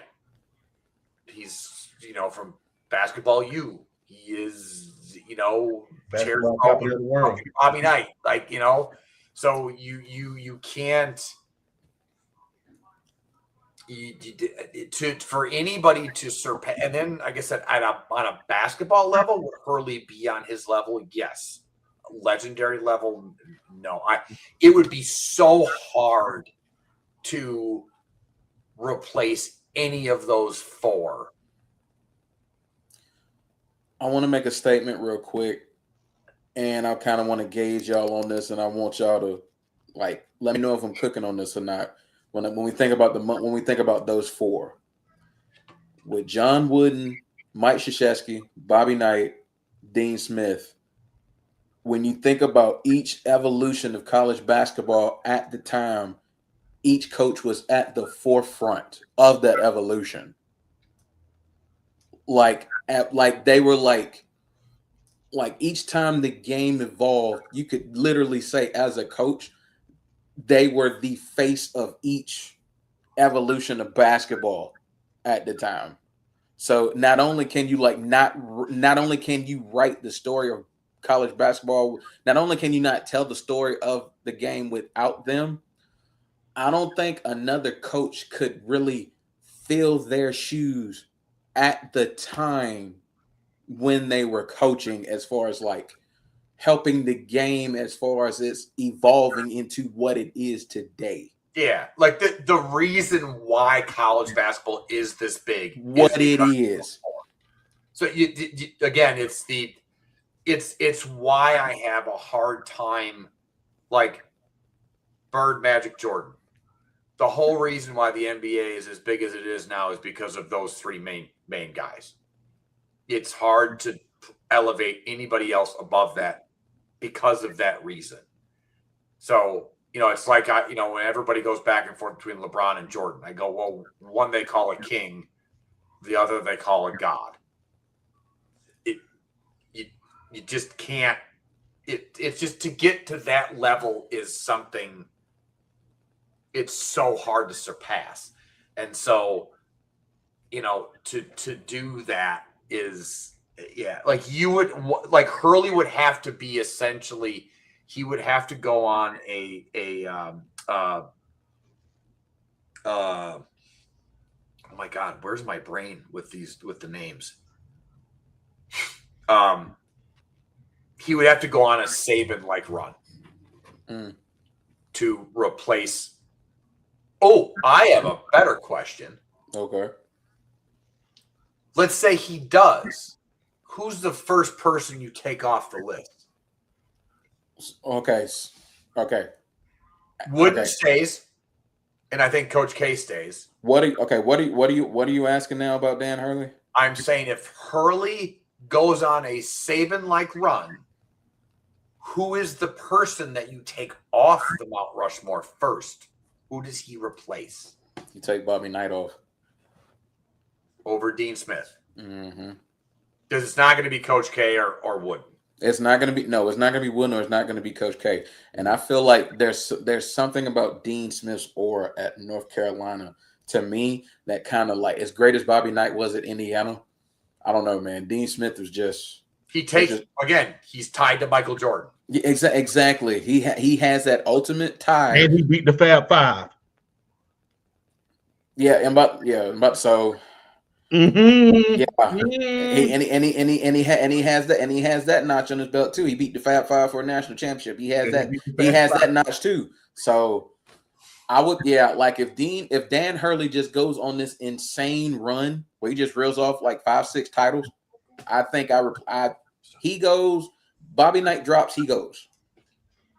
Yeah, I think so too. I think if Dean Smith is not tied to Michael Jordan, I think there's an argument. There's more of a conversation. But I think you're right. I think it is Bobby Knight. I think it's Bobby Knight. Like I said, Dean Smith. If Bobby Knight is tied to, that's the one thing that all three of the other guys they're tied to some of the greatest players of all time. Exactly, like John Wooden. Well, we can just give him one. John Wooden's tied to Kareem Abdul-Jabbar. Yeah. Dean Smith is tied to Michael Jordan. Mike Krzyzewski, I would probably say his greatest player is probably Grant Hill. Well, not even just. I mean, yes, Grant Hill, but then the talent he's had. Yes, the immense.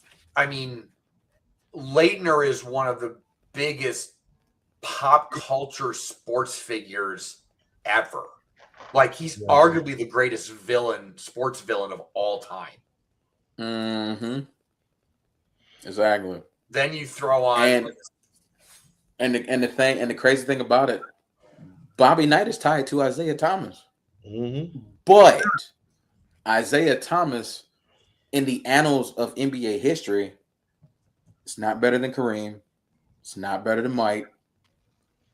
As good as he was, when you look at just the totality of what Mike Krzyzewski did at Duke, because Mike, and the crazy thing, and the thing about Mike Krzyzewski, it's almost like you've seen like the evolution just through him alone. Because he's got Grant Hill, Christian Leitner, Bobby Hurley, all those players. Zion Williamson. He coached Zion Williamson. Kyrie Irving. He coached Kyrie Irving. He coached Jason Tatum. You look at a guy like Jalen Johnson in the league right now. He coached Jason Williams.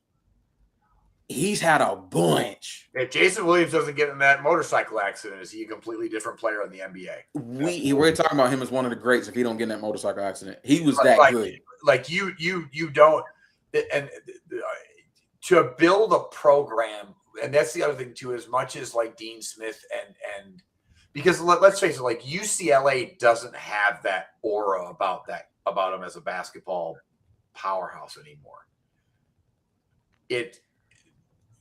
Coach K built one of the biggest, besides Leitner being the biggest sports villain in general. He built one of the best sports villain organizations ever. Yeah. Then, you got to think about it. Even before Christian Leitner, you had Jay Billis, who was a villain, and you had Danny Ferry. Who was a villain as well. So, we used, in my neighborhood, we used to call them certain things, but will not ever repeat that shit ever again now that I'm older. But back then, the older guys, you get it, BRF. You get it too fast. You can make a case in terms of men's basketball.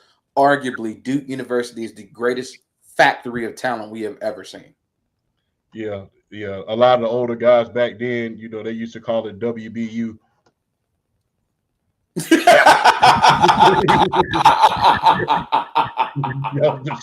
Like I said, I would never repeat that shit ever. You don't have to. We know. WBU. You don't have to repeat it. Trust me. We know. No, because when the Fab Five played, we wanted the Fab Five to win. When they played UNLV, we wanted UNLV to win. When they played damn Arkansas, we wanted Arkansas to win. So that's what they used to call them, the WBU. So yeah. So that was the funniest shit in the world. But like I said, that'll get you canceled these days. But and the crazy thing about it, when you look at the talent that's gone through Duke, that's not wrong. It's not. It's not wrong at all. No, I think that the part of the thing with Bobby Knight that overshadows his basketball coaching is the chair throwing temper. Yeah, it's the temper. I think that as much as that adds to his aura and his legacy, it takes away from it at the same time. Mm-hmm. Because the whole reason his career ended essentially was his temper. Yeah, So, he choked the player. Yeah, and I know he's tied to Isaiah Thomas. Talk about auras. Isaiah Thomas, for how as great as he was, he can never break through with Magic and Bird and Jordan. What? He can never break through in the 80s with Magic, Bird, and Jordan. No, although his team was one of the greatest in the league. And he's a top 3 point guard of all time. I mean, you ask anybody, he's at the lowest top 4. At the lowest, I'd say at the lowest top 4. Yeah. So he was only 6'1". Yeah, and the funny thing is for some odd reason. And this is why I think some of his anger comes from, and jealousy and resentment, is for some odd reason, like he doesn't get that notoriety. He doesn't get that, legendary status. Everybody kind of forgets about him to a certain extent. Yeah, because the thing is, I'll say this, and here's what I believe it is. Bad Boy Pistons was not exciting basketball. That's not what it wasn't exciting. And look, it's kind of hard to be a popular. Even back then, it bothered him. Even back then when he was playing, it bothered. It's hard to break through when you have Julius Erving, Bird and Magic, and Michael Jordan in the league at the same damn time. Kind of hard for you to break through. But to his credit, the only guy that was on his team that made top 75 all time, I'll be right back. Y'all keep going, was Dennis Rodman. Yeah, not even Joe Dumars. Not even Joe Dumars. No, and which is unfortunate because I think Joe Dumars is one of the best 2s ever. Arguably. Yeah, so I mean, he was one of the few that like gave Jordan fits. Yeah, and what's so funny about what you're saying right about now is Gary Payton studied Joe Dumars in order to guard Jordan in the damn finals. He said, just run his ass to death, tire him out, just do something.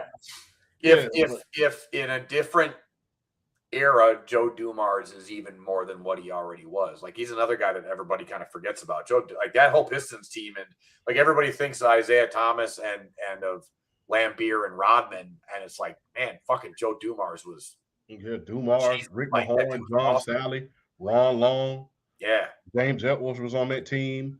Yeah. If you talk about a backcourt, that's the only backcourt in NBA history that had 2 back-to-back finals MVPs. Yeah, well, look at, like, if you even look at them built as a team, like that, you're still in the era of big men. Yeah. And small, at the very least, a small forward when it comes to Bird. Like, even I know the Showtime Lakers, but I mean, they ran through Magic, but they still had Kareem. And even then it was like Kareem and Worthy was a small forward, like the fact that their 2 main players were 2 backcourt players, meaning like old classic, like a 1 and a 2, that was a differently built team than a lot of the other teams. I know everything ran through Bird essentially in Boston, but it still was built. Kevin McHale is still one of the best post players of all time, if not the best post player of all time. Like, it's still an argument that he is. So it was a very differently built Detroit Pistons team, which I also think that's another reason why, like, there was no flash to that team. It's kind of like they're the San Antonio Spurs of the 80s, but without the attitude. Yeah. Not the Krispy Kreme, not the crispy clean attitude. They was bad boys for a reason. They was just it was boring basketball, but it was different, even though us like old heads like look fondly back on those days. That's why personally, I know I'm kind of circling back to the WNBA, but the fact that the WNBA this past year got so chippy and shit, that was some good stuff. I want that to continue. Come on, Sophie Cunningham, do some Muay Thai knees right in the middle of the court. They damn near got the fight in the final. They damn near got the fight. Yeah, they got the fight. Everybody that was surprised, I'm like, did you ever watch a powder puff game in high school? Well, no. Nasty. I've been watching the WNBA since I was a child. I remember the Candace Parker fight. Yeah.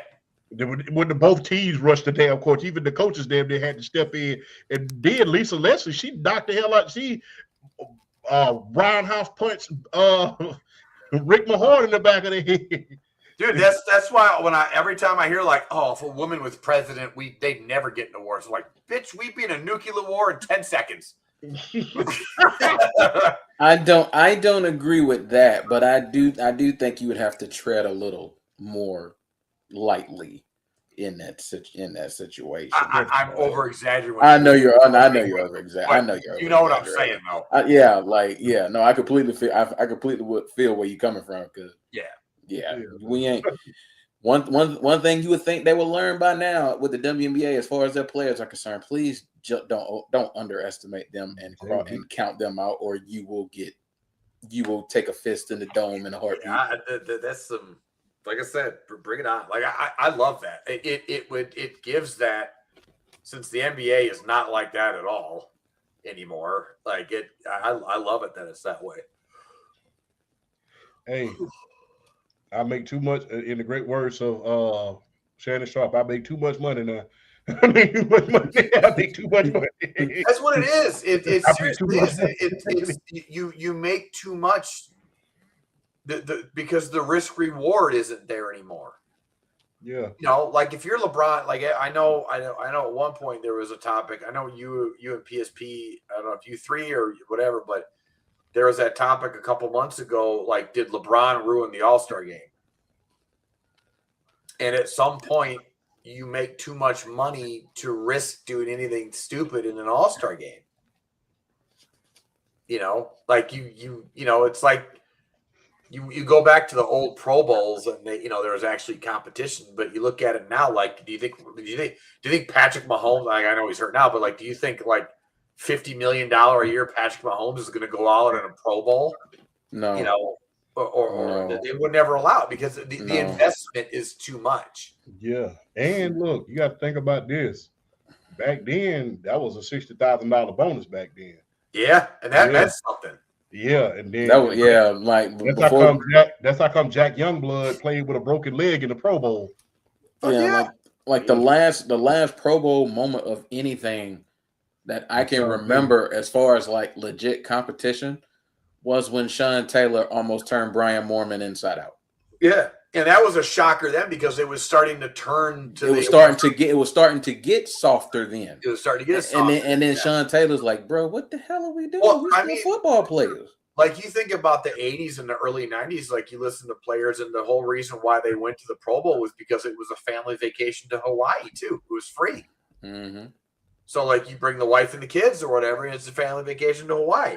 So, on top of, like, you get your extra $50,000 or whatever. That's the sad part that's the cool thing about the WNBA right now. Like, these bitches still, like, they fucking hate each other. And I like it. I shouldn't say hate each other, but like in basketball, they're not scared to throw. When they play together, it's the camaraderie. Look, I watched them doing the All-Star weekend, with the stud buds. Remember when Teaspoon? I have never, bro. I thought dudes be crashing out over girls. No, Teaspoon was about to crash out over Adrian. Folk, yeah, they think dudes are bad. They Oh think no, dudes are bitches. I have never seen a woman crash out, and she was about to crash out over women can be like 5 times worse, bro. Well, Oh yeah. Well, I think the craziest thing I ever heard on there with Courtney Williams say, "Yeah, I'm strapped up right now." I say, "What the fuck?"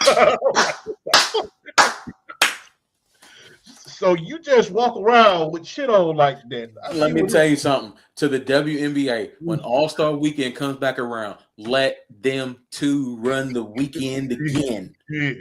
Please. No, because like I said, I remember I think it was Nafisa Corey, she had to grab damn teaspoon because she was crashing out over Angel Reese. Like she was drunken dog. They were all drunken dog shit. And speaking of fun, that is a face card that is highly underrated and doesn't get the respect it deserves. Nafisa Collier. Oh yeah, that's oh. Hey man, look, I'm gonna just be real. I'm not condoning anything, but the more I look at Rakia Jackson, the more I see why that dude crashed out. I see why that dude crashed out. Oh, James. James, why? What were you thinking, James? James. Look, man. Damn, man, it feel good to have the gang all back together again. It feels good. It feels good to have the trio back running it, doing things.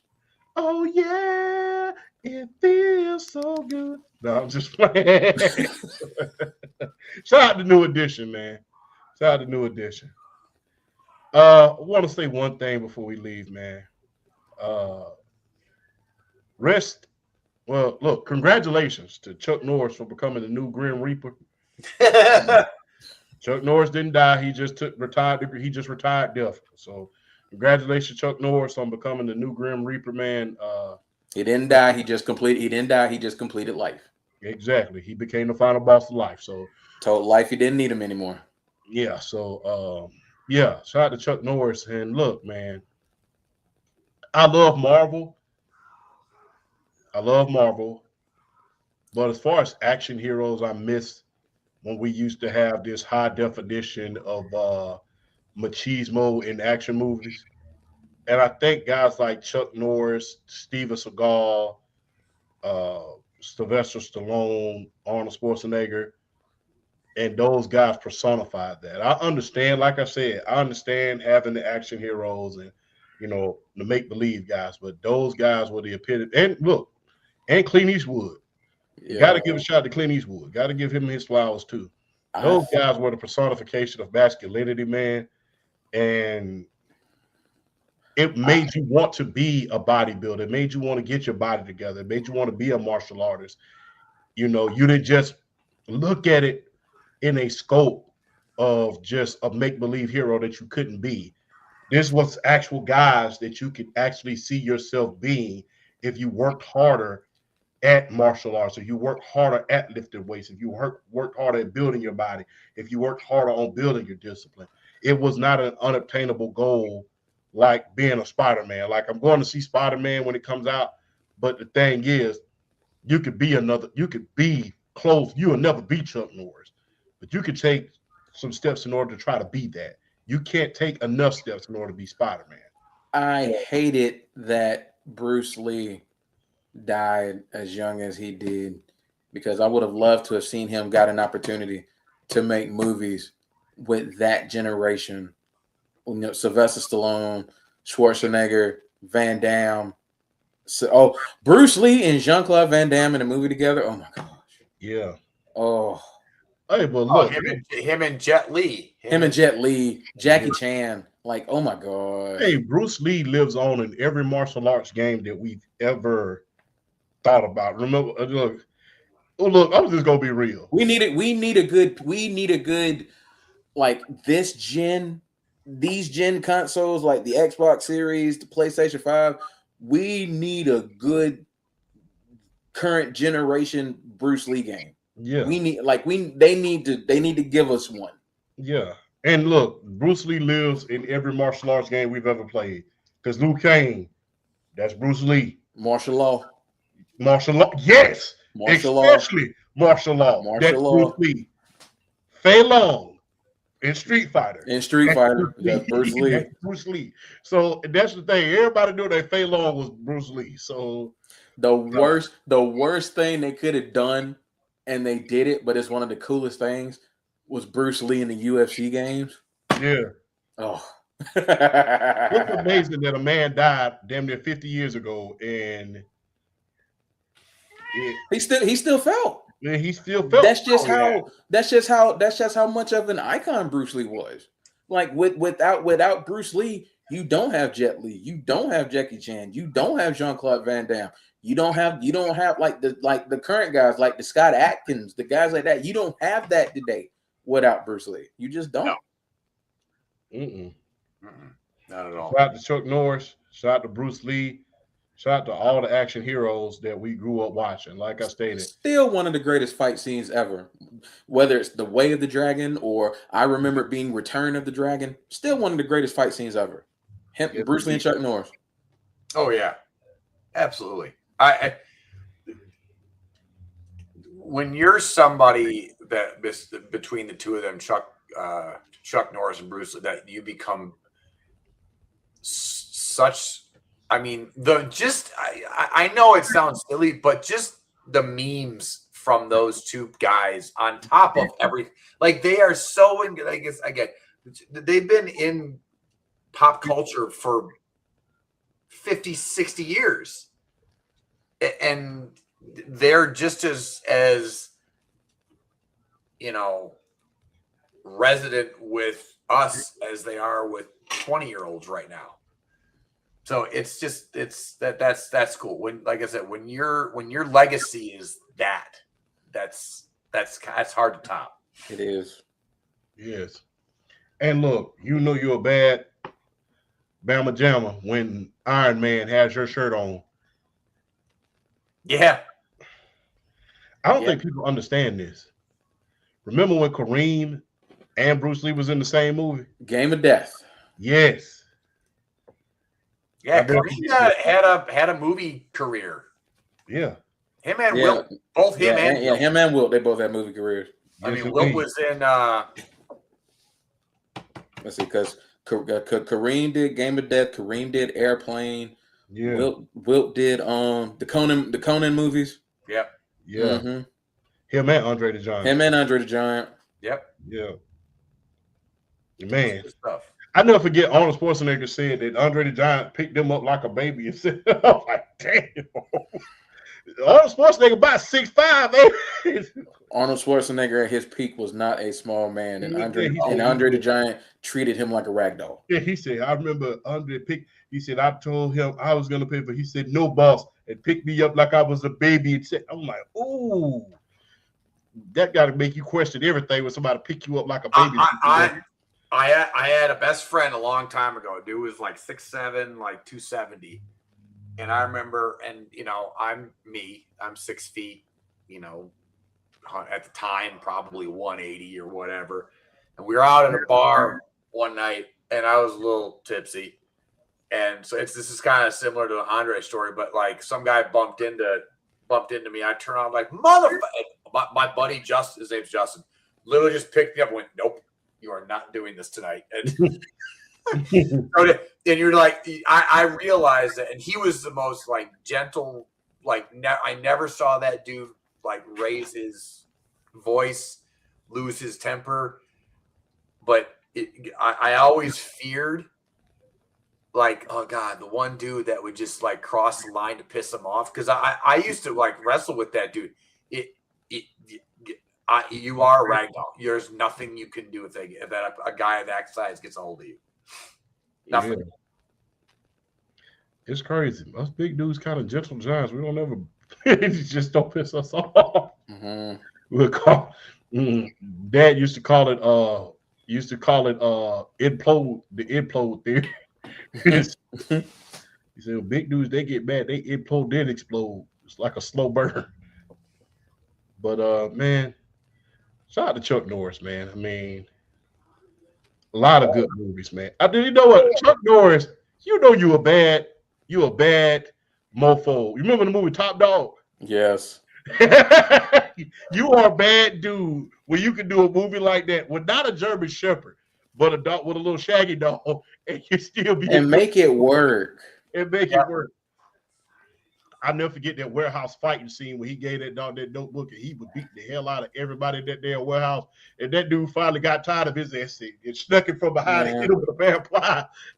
It's crazy that we're talking about him now because, like, I say about 2-3 weeks ago, because like I finally downloaded the Tubi app. Yeah. The first, I kid you not, one of the first 2 movies I saw on the Tubi app was Sidekicks. Him and Jonathan Brandis. I still love that. I still love that movie. Yeah, Jonathan, but that was good. Still love Sidekicks. So good because it came out in like 92, 93. But it's like this was like Jonathan Brandis was like, oh God rest his soul. He was slowly becoming one of the it guys. Yeah. And it's like it was just such a good movie. And especially like me being that age then, I don't care who you were then. If you did not have a crush on Danica McKellar then, like the Wonder Years girl, if you did not have a crush on her then, I don't know what to tell you. That movie was just it hit all the right spots. Me being a kid, it really did. Yes, indeed, man. Any last words, guys? No. Mm-mm. No, not tonight. Just glad. I will say I'm just glad.